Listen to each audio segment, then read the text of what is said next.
Coming to management of pulmonary embolism. So pulmonary embolism can be classified into, based on the presentation, massive pulmonary embolism, submassive pulmonary embolism, massive pulmonary embolism, submassive pulmonary embolism, minimal pulmonary embolism. Massive pulmonary embolism in the sense patient will present with shock and there will be right ventricular dysfunction. Whereas in submassive pulmonary embolism, there will be normal BP with some amount of right ventricular dysfunction. In minimal, the BP will be normal and also normal RV function. BP will be normal and also normal RV function. Now, because massive pulmonary embolism is associated with shock. Shock is a medical emergency. So immediately you should stabilize the patient. I give him IV normal saline 500 ml to improve his BP. Along with that, vasopressors. This is also given to improve his BP. Then we start anticoagulation. Now what is the advantage of anticoagulation?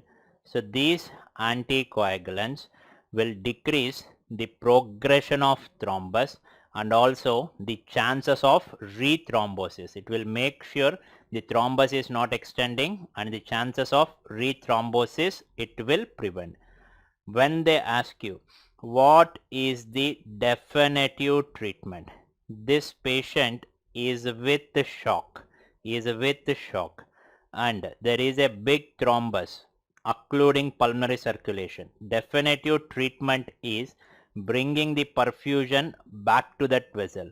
That is reperfusion treatment in the form of breaking the thrombus.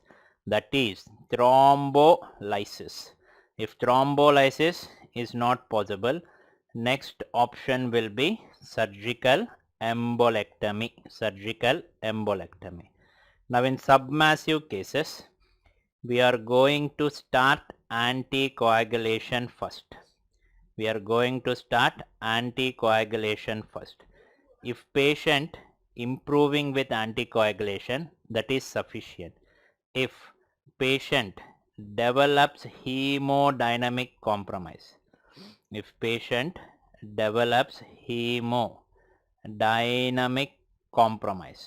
in those conditions you should go for thrombolysis. Minimal means small thrombus, just anticoagulation will be sufficient. Students, you will be frequently confused between the management of massive pulmonary embolism and submassive pulmonary embolism. In massive pulmonary embolism, definitely in majority what should be done? The thrombus should be broken down, thrombolysis. Whereas in submassive pulmonary embolism, you start anticoagulation. If patient is improving with anticoagulation, it is sufficient. If he is not improving, done only thrombolysis. So in massive, definitely in majority. In submassive, you do it selectively in patients not improving with anticoagulation. Then what will be the drugs that we use for thrombolysis and what will be the drugs that we use for anticoagulation? Now drugs for thrombolysis, we give altiplase. It's not streptokinase generally, we give altiplase, recombinant tissue plasminogen activator. For anticoagulation, the traditional therapy is heparin bridged to warfarin. So heparin combined with warfarin. And the newer regimens we have heparin followed by dabigatran. Dabigatran is a direct thrombin inhibitor. or we can go for rivaroxaban, apixaban. These are factor 10A inhibitor. The conventional regimen is heparin bridged to warfarin, whereas the new regimen we can either give dabigatran, that is direct thrombin inhibitor, rivaroxaban, apixaban. Rivaroxaban, apixaban. These are factor 10A inhibitors. Now the problem with thrombolysis, because we are giving it through an IV route, it will not only go into the pulmonary circulation, it can go throughout the body. Now suppose patient is having some bleeding tendencies, some GI ulcer, so this can aggravate the bleeding and resulting in bleeding complication. So the main disadvantage with thrombolysis will be bleeding complications. Main disadvantage will be bleeding complications. Now to overcome these bleeding complications, there is a new method of thrombolysis. What is that? Now here I am directly going to put a catheter in the pulmonary circulation. Wherever there is thrombus, I am going to do intraclot infusion of thrombolytics. So this is a advanced method called as catheter directed therapy, because directly you are introducing the thrombolytic into the pulmonary circulation. The dose of the drug is less. It is a targeted thrombolysis, and because the dose is less, there are less chances of bleeding complications. Because the dose is less, there are less chances of bleeding complications also, students. This is regarding the catheter directed therapy, intraclot infusion of thrombolytics. Coming to the classical pattern ECG, S1 Q3 T3 pattern. You can notice deep S wave in lead 1, Q waves in lead 3, and inverted T waves in lead 3. Now is it most common pattern or most specific pattern? It is most specific pattern. Now why such changes happen in the ECG? You know that whenever there is a big thrombus, there will be change in morphology of your right heart. There can be right ventricular dilatation and also increased pressures in the right ventricle. All this can result in this S1 Q3 T3 pattern. S waves in lead 1, Q waves in lead 2, and inverted T waves in lead 3. Now let us see a case. There was a 75-year-old male with a history of colon cancer, admitted in ICU. He developed sudden onset dyspnea with chest pain and hemoptysis. His BP was 100/70, heart rate 110, respiratory rate 28, SpO2 88% on room air. There is no tenderness in the lower extremities. ABG shows type 1 respiratory failure. Chest X-ray is normal. They have given you lot of information. Which of the following test in order to confirm your diagnosis? Now what is the clinical scenario suggestive of, students? It is suggestive of a pulmonary embolism.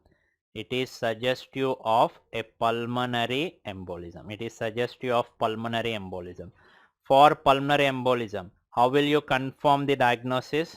The single best answer should be CT pulmonary angiography.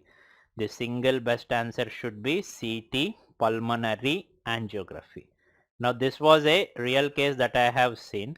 I have suspected pulmonary embolism and I have done a CT pulmonary angiography. This was the picture. What do you see here? This is your pulmonary artery. Can you tell me why is your pulmonary artery very white? Because it is filled with contrast. Contrast makes the vessels white. In that area of white, if you see anything less white like this, what is this? This is thrombus in the pulmonary circulation. See here how beautifully this CT pulmonary angiography is localizing the thrombus in the pulmonary circulation within no time. That's why it is considered as investigation of choice. The next topic, pulmonary hypertension. What is the definition? Pulmonary hypertension is defined as mean pulmonary arterial pressure, mean pulmonary arterial pressure, also called as MPAP, also called as MPAP, more than 20 mmHg, or in terms of pulmonary vascular resistance, in terms of pulmonary vascular resistance, in terms of pulmonary vascular resistance, more than 3 Wood units. Just like for distance we have meters, kilometers, for resistance we have Wood units.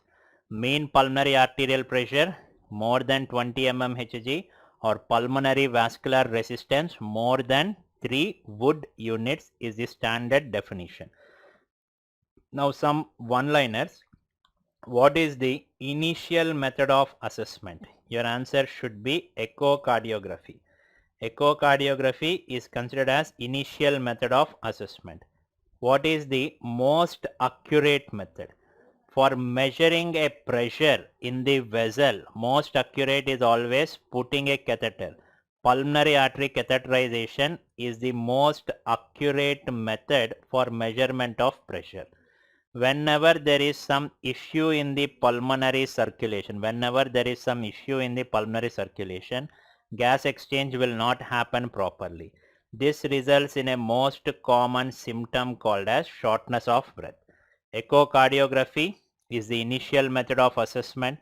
Pulmonary artery catheterization is the most accurate method, and most common symptom will be shortness of breath, students. Most common symptom will be shortness of breath.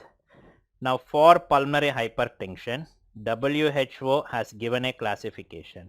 So write down WHO classification of pulmonary hypertension.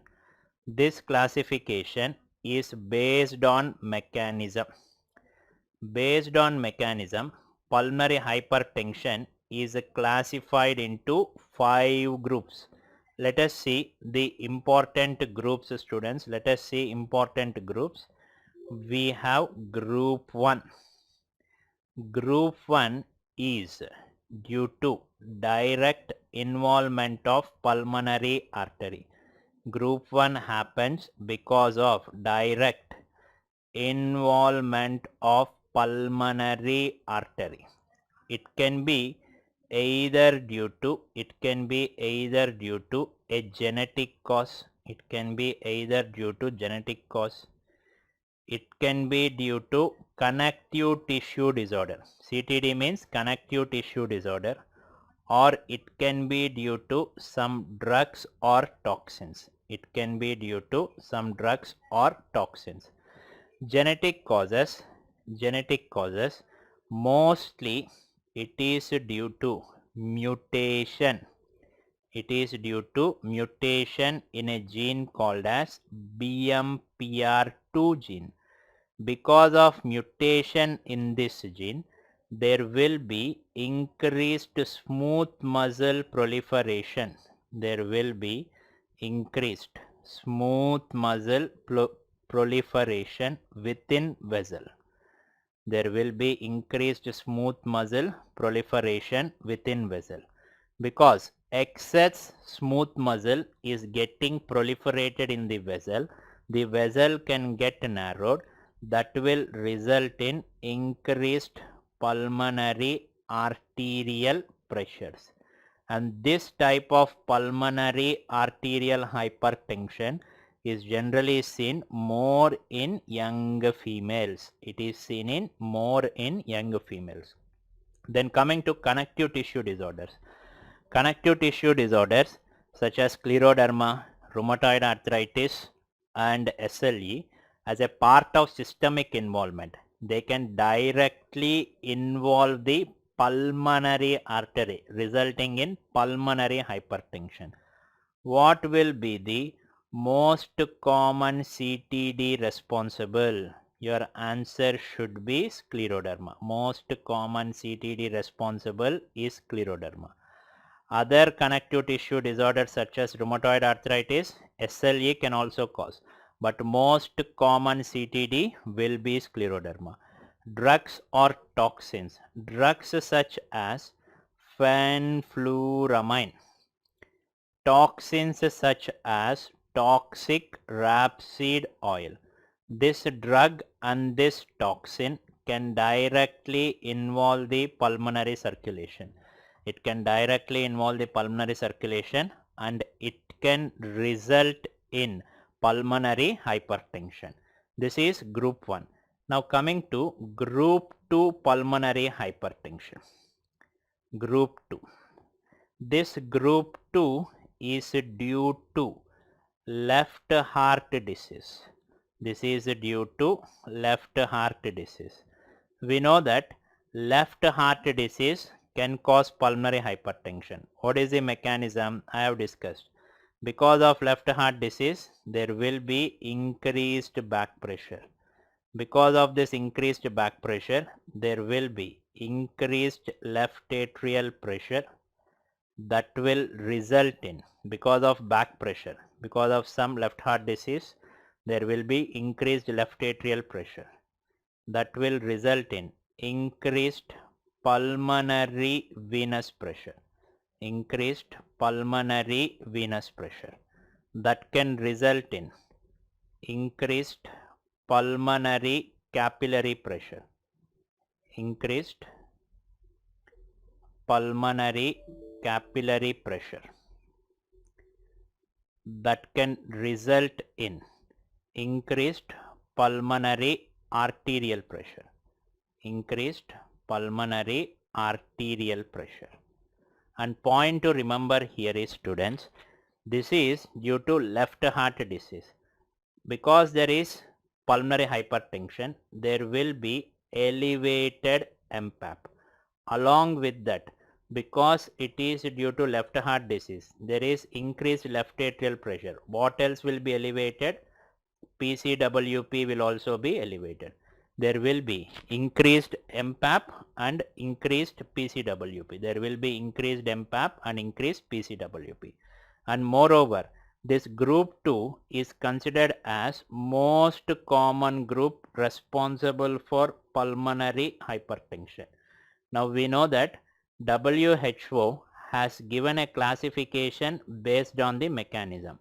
Out of all these groups, if they ask you what is the most common group, what is the most common group, your answer should be group 2. The group associated with left heart disease, your answer should be group 2. The group in which both MPAP and PCWP are both elevated, again your answer should be group 2. So many important points regarding group 2. Most common group associated with left heart disease, a group where both MPAP and PCWP are elevated. Coming to group 3 pulmonary hypertension. Group 3. Group 3 pulmonary hypertension. This is due to primary respiratory cause. Primary respiratory cause such as COPD, ILD, bronchiectasis, COPD, ILD, bronchiectasis, obstructive sleep apnea, obstructive sleep apnea. So how will a primary respiratory cause be responsible for pulmonary hypertension? I told you, chronic respiratory diseases, long-standing hypoxemia. Hypoxemia will cause persisting pulmonary vasoconstriction. There can be pulmonary vasoconstriction. This pulmonary vasoconstriction can be responsible for pulmonary hypertension. It can be responsible for pulmonary hypertension. Then coming to group 4. So group 4, this is due to chronic thromboembolic events.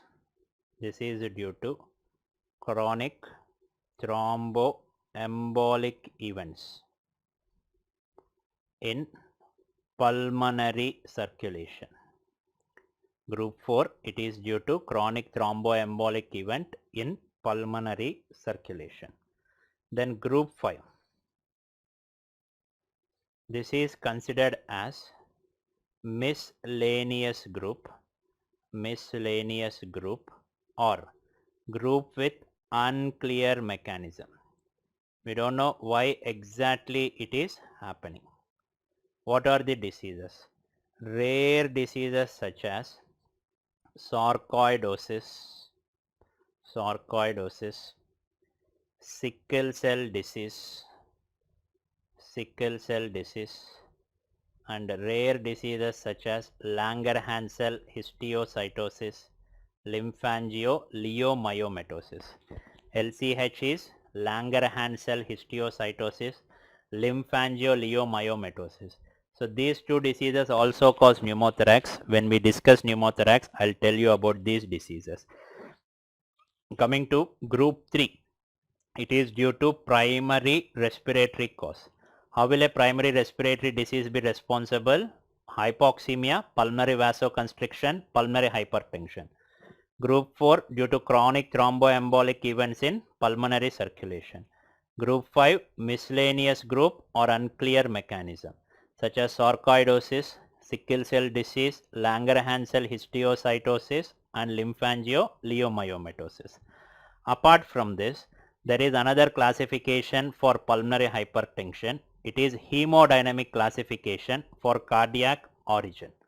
Depending upon the cardiac origin, pulmonary hypertension is classified into two groups. Those without cardiac origin, non-cardiac pulmonary hypertension, those because of a cardiac disease, cardiac pulmonary hypertension. Now with the classification previously, which belongs to cardiac origin, generally it is group 2. Which are non-cardiac origin, it is group 1, group 3, group 4 and group 5. Actually we don't know the exact mechanism, so according to new classification we are not putting it in either. So non-cardiac generally group 1, group 3, group 4, cardiac group 2. Now what are the important features of cardiac? It is a pulmonary hypertension, so MPAP will be elevated more than 20 mmHg. Non-cardiac, here also MPAP will be elevated more than 20 mmHg. Then what is the difference? Because it is due to left heart disease, PCWP will be elevated. It will be elevated more than 15 mmHg. Here PCWP, because there is no left heart disease, it will be less than 15 mmHg. See students, in ARDS the reference value is 18. This was given by separate group of people. They have taken reference value as 15. So generally the reference value for significantly high pulmonary capillary wedge pressure is usually more than 15 to 18. Because this was given by other group of people, they have taken 15 as the reference value. Apart from this, there is apart from this classification, important here is, if you go to the anatomical level, there is an interesting feature. Consider this is the alveoli. You know that to the alveoli, where is the blood coming from? It is coming from the pulmonary artery. So this is the pulmonary artery, and your pulmonary artery at the level of alveoli give multiple branches called as capillaries. These are pulmonary capillaries. These capillaries, after gaseous exchange, they merge into a big vessel called as pulmonary vein. So they merge into a big vessel called as pulmonary vein. This pulmonary vein will join into the left atrium. This pulmonary vein will join into the left atrium. Now if you notice, anything happening before the capillaries, is called as a precapillary phenomena. Anything happening after the capillaries It is called a post-capillary phenomena. Now if you see in cardiac origin pulmonary hypertension, most of the pathophysiology is happening in the post-capillary region. Left atrial pressure increases, pulmonary venous pressure increases, then pulmonary capillary, then pulmonary arterial pressure. Because in cardiac origin, most of the pathophysiology is happening in the post-capillary region. Now if you observe here, students, in the cardiac group, the predominant pathophysiology is happening in the post-capillary region, left atrial involvement, pulmonary venous involvement. So that's why the cardiac group is also called as post-capillary pulmonary hypertension. So what you need to know is, because the predominant pathology in cardiac pulmonary hypertension is happening in the post-capillary region. So the cardiac pulmonary hypertension is also called as, so this is another name, post-capillary pulmonary hypertension. Whereas in the non-cardiac causes, group 1, group 3, group 4, there is no involvement of post-capillary region. So it is called as pre-capillary pulmonary hypertension. So the other name for non-cardiac pulmonary hypertension is pre-capillary pulmonary hypertension. What you need to know for your exam is, if they mention post-capillary pulmonary hypertension, they are asking about cardiac origin pulmonary hypertension group 2. If they mention pre-capillary pulmonary hypertension, they are asking about non-cardiac origin. It can be either group 1, group 3, group 4, and you should know the parameters. In cardiac origin, both MPAP, PCWP will be elevated. In non-cardiac origin, MPAP will be elevated, but PCWP can be less than 15 mm Hg. Then coming to the treatment, most important in management of pulmonary hypertension is treating the underlying disease. If it is a heart disease responsible, treat the heart disease, it will take care of pulmonary arterial pressures. If it is due to some lung disease, treat the lung disease, it will take care of pulmonary arterial pressures. Even after treating, if patient is not improving, now you should give drug therapy that can decrease pulmonary arterial pressure. First will be treat underlying cause. If patient not improving, what you should do next, students? You should start direct drug therapy. That can decrease pulmonary hypertension. Important, calcium channel blocker such as nifedipine. Previously it was used, now because of side effects, now not used routinely. Then what are the drugs routinely used in pulmonary hypertension? We have endothelin receptor antagonist, that is bosentan, ambrisentan. Then we also have PDE5 inhibitors. PDE5 inhibitors such as sildenafil,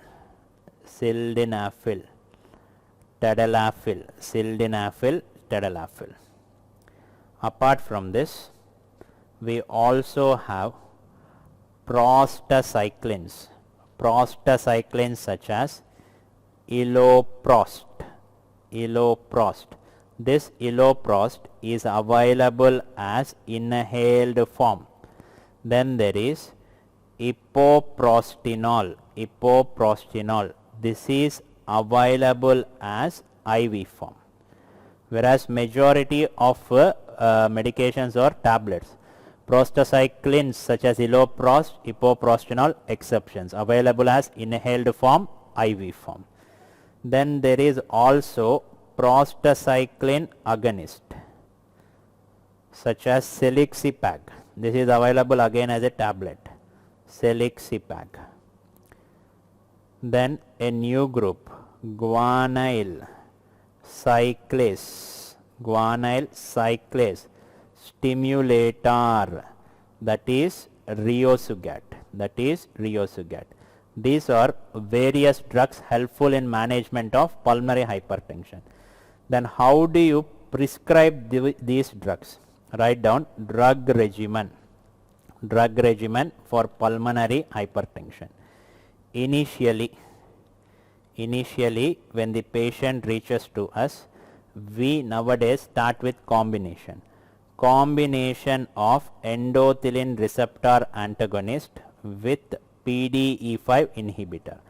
ERA means endothelin receptor antagonist, such as bosentan, along with that PDE5 inhibitor such as sildenafil. If patient is improving, we will continue the same treatment. If patient not improving,